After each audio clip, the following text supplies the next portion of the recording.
नमस्कार साथियों, आप सभी का स्वागत है आपके अपने channel triple R defence academy पर। हम लोग आज से एक नए सेशन को चालू करने जा रहे हैं।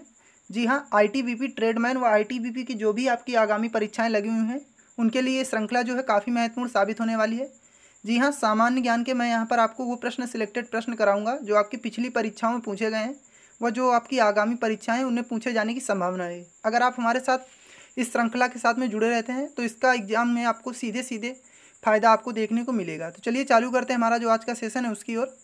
अगर आपको ये सेशन पसंद आए तो वीडियो को लाइक करिएगा। चैनल पर अभी तक अगर आपने सब्सक्राइब नहीं किया है तो कर लीजिएगा, क्योंकि आने वाले समय में आपको इसी प्रकार की वीडियो मिलती रहेंगी, याद रखिएगा। चलिए आगे देख लेते हैं हमारा जो आज का पहला प्रश्न है उसकी ओर।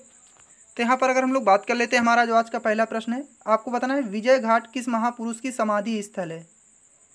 जी हाँ, आपको बताना है कि विजय घाट किस महापुरुष की समाधि स्थल है।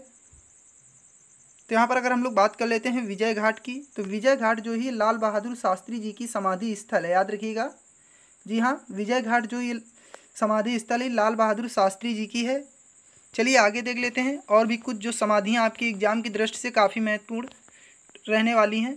तो यहाँ पर इस तरफ आपकी जो समाधि स्थल एक तरफ दी गई है और दूसरी तरफ आपका संबंधित व्यक्ति। तो यहाँ पर आपसे पूछ लिया जाएगा कि राजघाट जो है, याद रखिएगा राजघाट, यहाँ पर ये कट कर दीजिएगा। राजघाट जो जुड़ा हुआ है ये महात्मा गांधी जी से जुड़ा हुआ, याद रखिएगा। जो राजघाट समाधि स्थल ये महात्मा गांधी की है। वहीं अगर बात कर लेते हैं विजय घाट, तो विजय घाट आपकी लाल बहादुर शास्त्री जी की। वहीं शक्ति स्थल, जी हाँ, शक्ति स्थल जो है इंदिरा गांधी जी की। वीर भूमि की अगर बात करते हैं राजीव गांधी। चलिए आगे देख लेते हैं, आगे और भी हमारी जो है, तो किसान घाट आपसे काफ़ी बार पूछा गया है। जो किसान घाट है ये किसकी है, चौधरी चरण सिंह की। जी हाँ, किसान घाट समाधि स्थल ये किसकी है, तो ये है आपकी चौधरी चरण सिंह की। वहीं अभय घाट की अगर बात करते हैं तो मोरारजी देसाई। तो ये समाधि स्थल आपको याद कर लेना है, याद रखिएगा। जी हाँ, ये समाधि स्थल आपको याद कर लेना है, इसका स्क्रीनशॉट भी आप ले सकते हैं। चलिए आगे देख लेते हैं हमारा जो अगला क्वेश्चन है उसकी ओर। तो हमारा अगला क्वेश्चन है, आपको बताना यूनेस्को का मुख्यालय कहाँ पर स्थित है। जी हाँ, यूनेस्को का मुख्यालय जो है कहाँ पर स्थित है। तो यहाँ पर अगर बात कर लेते हैं यूनेस्को की, तो यूनेस्को का जो मुख्यालय स्थित है ये आपका पेरिस में स्थित है, याद रखिएगा। यूनेस्को का मुख्यालय जो आपका स्थित है ये पेरिस में स्थित है। तो यहाँ पर हम लोग देख लेते हैं और भी कुछ आपके जो संगठन हैं जिनके आपके मुख्यालय ज़्यादातर एग्जाम में पूछे जाते हैं। तो यहाँ पर अगर हम लोग बात कर लेते हैं अंतर्राष्ट्रीय मुद्रा कोष की, तो इसका जो मुख्यालय वाशिंगटन डीसी में है। विश्व बैंक की अगर बात करते हैं तो इसका भी मुख्यालय आपका वाशिंगटन डीसी में है। अगर बात करते हैं विश्व व्यापार संगठन की, तो इसका मुख्यालय आपका जिनेवा में स्थित है। वहीं विश्व स्वास्थ्य संगठन की अगर बात करेंगे तो इसका मुख्यालय जो है जिनेवा में। नाटो का मुख्यालय जो है आपका ब्रुसेल्स में है। आसियान की अगर बात करते हैं तो ये आपका जकार्ता में है। यूनिसेफ की अगर बात करें तो न्यूयॉर्क में। और यूनेस्को का जो मुख्यालय है ये आपका पेरिस में है।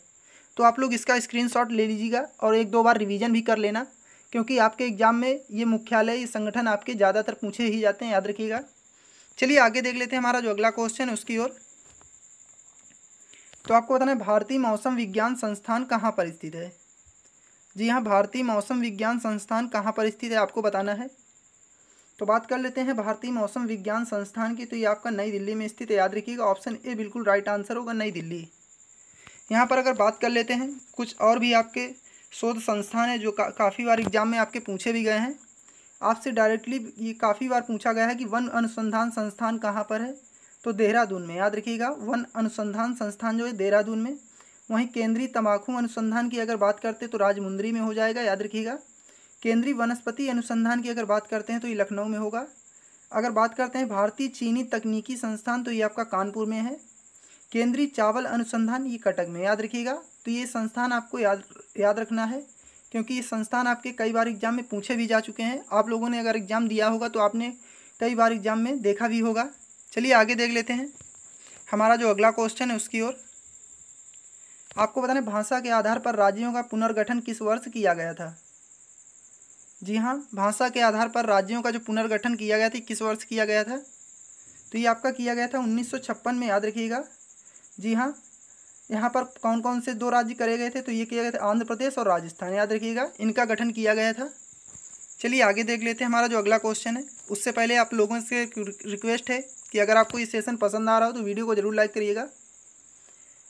काफ़ी बार आपके एग्जाम में पूछा गया क्वेश्चन कि जापान में होन्शू नामक द्वीप जो पाए जाते हैं तो ये किसके लिए प्रसिद्ध हैं। आपसे पूछ लेगा घुमा के भी प्रश्न पूछ सकता है कि होन्शु नामक द्वीप जो है किस देश में स्थित है, तो जापान इसका राइट आंसर होगा।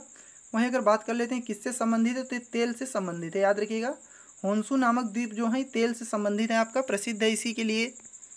चलिए आगे देख लेते हैं जो हमारा अगला क्वेश्चन है उसकी ओर। तो यहाँ पर आपको बताना है भारत में किस गवर्नर जनरल को स्थानीय स्वशासन का जनक कहा जाता है। जी हाँ, किसको यहाँ पर स्थानीय स्वशासन का जनक कहा जाता है, याद रखिएगा। तो यहाँ पर किस गवर्नर जनरल को स्थानीय स्वशासन का जनक कहा जाता है, तो ये कहा जाता है लॉर्ड रिपन को, याद रखिएगा। ऑप्शन डी बिल्कुल राइट आंसर होगा, लॉर्ड रिपन। चलिए आगे देख लेते हैं हमारा जो अगला क्वेश्चन है उसकी ओर। यहाँ पर आपको बताना निम्नलिखित में से किसने पहले 1935 में संविधान सभा का सुझाव प्रस्तावित किया था। जी हाँ, आपको बताना कि सबसे पहले जो 1935 में किसने जो संविधान सभा का सुझाव यहाँ पर दिया था, तो सुझाव जो प्रस्तावित किया था ये आपका किया था एम.एन. रॉय ने, याद रखिएगा। 1935 में दिया था। जी हाँ, संविधान सभा का जो सुझाव प्रस्तावित किया था एम.एन. रॉय ने किया था। चलिए आगे देख लेते हैं हमारा जो अगला क्वेश्चन है उसकी ओर। आपको बताना प्रत्येक वर्ष नोबेल पुरस्कार कितने क्षेत्रों में दिया जाता है। जी हाँ, नोबेल पुरस्कार जो है कितने क्षेत्रों में दिया जाता है, तो ये दिया जाता है आपका 6 क्षेत्रों में, याद रखिएगा। ऑप्शन डी बिल्कुल राइट आंसर होगा। इसकी शुरुआत जो हुई थी आपकी 1969 में हुई थी, याद रखिएगा। 1969 में इसकी शुरुआत हुई थी। आपसे कई बार पूछ भी लेता है कि इसकी शुरुआत कब हुई, तो 1969। चलिए आगे देख लेते हैं हमारा जो अगला क्वेश्चन है। आपको बताना वर्ल्ड वाइड वेब का आविष्कार किसने किया था। जी हाँ, वर्ल्ड वाइड वेब का आविष्कार किसने किया था, तो यहाँ पर अगर हम लोग बात कर लेते हैं ऑप्शन की, तो Tim Berners-Lee, Martin Cooper, Samuel Tomlin, Charles Babbage. तो यहाँ पर जो वर्ल्ड वाइड वेब का आविष्कार किया था ये आपका किया था टिम बर्नर्स-ली, याद रखिएगा। ऑप्शन ए बिल्कुल राइट आंसर होगा। चलिए आगे देख लेते हैं हमारा जो अगला क्वेश्चन है उसकी ओर। आपको बताना जल्लीकट्टू जो है किस त्यौहार के साथ जुड़ा हुआ है। जी हाँ, जल्लीकट्टू का जो पर्व है किसके साथ यानी किस त्यौहार के साथ जुड़ा हुआ है, तो यहाँ पर अगर हम लोग बात कर लेते हैं ऑप्शन की, तो त्रिचूर, कार्तिकगई, ओणम, पोंगल। तो यहाँ पर जो जल्लीकट्टू का त्यौहार जुड़ा हुआ है ये पोंगल से जुड़ा हुआ है, याद रखिएगा। जल्लीकट्टू जो है पोंगल के त्यौहार के साथ में जुड़ा हुआ है। चलिए आगे देख लेते हैं हमारा जो अगला क्वेश्चन है उसकी ओर। आपको बताना है भारत में महिलाओं के लिए आरक्षण उपलब्ध है। तो यहाँ पर भारत में महिलाओं के लिए आरक्षण कहाँ पर उपलब्ध है। ऑप्शन की अगर हम लोग बात कर लेते हैं लोकसभा में, राज्य विधानसभा में, पंचायती राज निकायों में, उपरोक्त सभी स्थानों पर। तो इसके राइट आंसर की अगर हम लोग बात करते हैं ऑप्शन सी बिल्कुल राइट आंसर होगा, याद रखिएगा। पंचायती राज निकायों में जो महिलाओं को आरक्षण उपलब्ध है पंचायती राज निकायों में है। चलिए आगे देख लेते हैं हमारा जो अगला क्वेश्चन है उसकी ओर। आपको बताना भारत में सबसे पहली जनगणना किस वर्ष हुई थी। तो भारत में जो सबसे पहली जनगणना हुई थी आपकी नियमित जनगणना ये 1881 में हुई थी, याद रखिएगा। किसके शासनकाल में हुई थी, तो लॉर्ड रिपन के कार्यकाल में हुई थी, याद रखिएगा। काफ़ी बार आपसे पूछ लेता है कि जो नियमित जनगणना आपकी भारत में सबसे पहले हुई थी किसके शासनकाल में हुई थी, तो लॉर्ड रिपन के कार्यकाल में 1881 में हुई थी। चलिए आगे देख लेते हैं हमारा जो अगला क्वेश्चन है उसकी ओर। आपको बताना निम्नलिखित में से कौन सा रोजगार प्राथमिक क्षेत्र से जुड़ा हुआ नहीं है। तो यहाँ पर अगर हम लोग बात कर लेते हैं कौन कौन से रोजगार जो प्राथमिक क्षेत्र से जुड़े हुए हैं, तो ये आपका टोकरी बुनने वाला ये भी जुड़ा हुआ है, माली जो है ये भी जुड़ा हुआ है, कुम्हार है ये भी जुड़ा हुआ है। यहाँ पर जो आपका पुजारी है ये नहीं जुड़ा हुआ, याद रखिएगा। ये प्राथमिक क्षेत्र से जुड़ा हुआ नहीं है। चलिए आगे देख लेते हैं हमारा जो अगला क्वेश्चन है उसकी ओर। आपको बताना नई दिल्ली का मुख्य वास्तविक एवं डिजाइनर कौन था। अब वास्तविक आपको बताना है जो वास्तुविद, याद रखिएगा। वो ये वास्तविक नहीं है, यहाँ पर टाइपिंग मिस्टेक है, तो वास्तुविद होगा आपका। जी हाँ, वास्तुविद एवं डिजाइनर। तो आपसे कई बार भी एग्जाम में पूछा गया है जो इसके वास्तुकलाकार यानी डिजाइनर कौन थे नई दिल्ली के। तो यहाँ पर अगर हम लोग बात कर लेते हैं ऑप्शन की, तो एडविन लुटियंस, धनपत राय चौधरी, ली कार्बुयर और इनमें से कोई नहीं। तो डिजाइनर जो थे नई दिल्ली की, तो ये आपके एडविन लुटियंस थे, याद रखिएगा। ऑप्शन यहाँ पर ए बिल्कुल राइट आंसर होगा। चलिए आगे देख लेते हैं हमारा जो अगला क्वेश्चन है उसकी ओर। हमारा अगला क्वेश्चन है हुमायूं की दुर्घटना के आकस्मिक मृत्यु के उपरांत उनके बेटे अकबर को कहाँ मुगल सिंहासन पर बैठाया गया था। जी हाँ, यहाँ पर आपसे क्वेश्चन की लैंग्वेज थोड़ी बढ़ा दी है। डायरेक्टली यहाँ पर आपसे क्या पूछ रहा है कि अकबर को कहाँ पर मुगल सिंहासन पर बैठाया गया था। तो यहाँ पर हुमायूं की दुर्घटना यानी मृत्यु के उपरांत जो उनके बेटे अकबर को कलानौर में, याद रखिए कलानौर में उनके बेटे को सिंहासन पर बैठाया गया था। राजतिलक इनका यहीं पर किया गया था। चलिए आगे देख लेते हैं हमारा जो अगला क्वेश्चन है उसकी ओर। आपको बताना है भारत का कौन सा राष्ट्रपति निर्विरोध निर्वाचित हुआ था।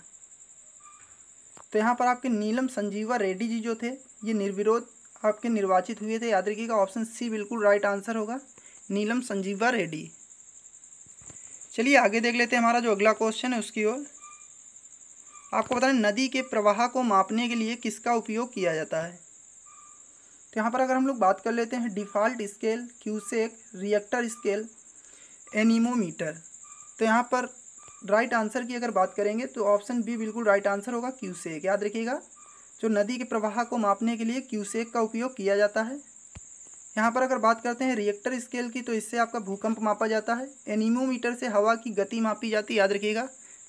चलिए आगे देख लेते हैं हमारा जो अगला क्वेश्चन है उसकी ओर। आपको बताना सुपरसोनिक स्पीड मापने का यूनिट क्या है। जी हाँ, आपको बताना है कि सुपरसोनिक स्पीड मापने की यूनिट क्या है। तो यहाँ पर अगर हम लोग बात कर लेते हैं ऑप्शन की, आपका ऑप्शन ए में है मैक, नोट, रिएक्टर, हेरिटेज। तो यहाँ पर ए राइट आंसर होगा आपका। याद रखिएगा मैक जो है सुपरसोनिक स्पीड मापने के लिए प्रयोग किया जाता है, यानी यूनिट है उसकी। चलिए आगे देख लेते हैं हमारा जो अगला क्वेश्चन है। आपको जाना महात्मा गांधी भारतीय राष्ट्रीय कांग्रेस के अध्यक्ष किस वर्ष बने थे।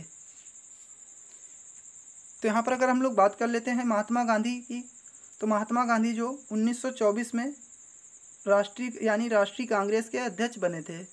जो आपकी भारतीय राष्ट्रीय कांग्रेस थी उसके अध्यक्ष बने थे। और ये अधिवेशन कौन था, तो ये बेलगांव का अधिवेशन था। याद रखिएगा आपसे कई बार पूछ लेगा कि महात्मा गांधी ने किस जगह पर अध्यक्षता की, तो बेलगांव अधिवेशन की अध्यक्षता की थी आपकी 1924 में। चलिए आगे देख लेते हैं हमारा जो अगला क्वेश्चन है उसकी ओर। यहाँ पर अगर हम लोग बात कर लेते हैं लाल बहादुर शास्त्री स्टेडियम जो कहाँ पर स्थित है। जी हाँ, लाल बहादुर शास्त्री स्टेडियम आपसे पूछ रहा है कहाँ पर स्थित है। तो ऑप्शन की अगर बात कर लेते हैं नई दिल्ली, हैदराबाद, इलाहाबाद, कानपुर। तो यहाँ पर आपका जो लाल बहादुर शास्त्री स्टेडियम है ये आपका हैदराबाद में स्थित है। ऑप्शन ए बी बिल्कुल राइट आंसर होगा, याद रखिएगा ऑप्शन बी हमारा बिल्कुल राइट आंसर होगा, हैदराबाद। चलिए आगे देख लेते हैं हमारा जो अगला क्वेश्चन है। आपको बताना है आर्द्रता मापने के लिए किसका उपयोग किया जाता है। जी हाँ, आर्द्रता मापने के लिए किसका उपयोग किया जाता है। ऑप्शन की अगर हम लोग यहाँ पर बात करते हैं तो हाइग्रोमीटर, पेरिस्कोप, पायरोमीटर और हाइड्रोमीटर। तो यहाँ पर अगर हम लोग राइट आंसर की बात करते हैं तो इसका राइट आंसर ऑप्शन ए होगा, यानी हाइग्रोमीटर। याद रखिएगा जो आर्द्रता मापने के लिए प्रयोग किया जाता है ये आपका हाइग्रोमीटर का किया जाता है। वहीं अगर बात करते हैं पेरिस्कोप, तो इसको जो नदी के जहाज़ होते हैं उसमें आपका देखने के लिए आगे की जो शीशा टाइप का लगा हुआ है उससे दिखाई देता है आपका आगे पेरिस्कोप से। पायरोमीटर जो है उच्च तापमान मापने के लिए प्रयोग किया जाता है। याद रखिएगा उच्च तापमान। चलिए आगे देख लेते हैं हमारा जो अगला क्वेश्चन है जो कि आज का लास्ट क्वेश्चन होगा। आपको बताना है गोल्डन पेन ऑफ फ्रीडम पुरस्कार किससे संबंधित है। जी हाँ, आपको बताना है कि गोल्डन पेन ऑफ फ्रीडम पुरस्कार का संबंध किससे है। तो यहाँ पर अगर हम लोग बात कर लेते हैं ऑप्शन की, तो पत्रकारिता, सिनेकला, खेल संपादकी, साहित्य संबंधी लेखन। तो इसके राइट आंसर की अगर हम लोग बात करेंगे ऑप्शन ए बिल्कुल राइट आंसर होगा, पत्रकारिता। याद रखिएगा जो गोल्डन पेन ऑफ फ्रीडम पुरस्कार है पत्रकारिता से संबंधित है। तो आपको हमारा ये सेशन कैसा लगा आप हमें कमेंट बॉक्स में लिख के ज़रूर बताएं। अगर आपको सेशन पसंद आए तो वीडियो को लाइक करिएगा। चैनल पर पहली बार जुड़े हो तो चैनल को सब्सक्राइब कर लीजिएगा, क्योंकि आने वाले समय में आपको इसी प्रकार की वीडियो मिलती रहेंगी। तो इसी के साथ में जय हिंद, जय भारत।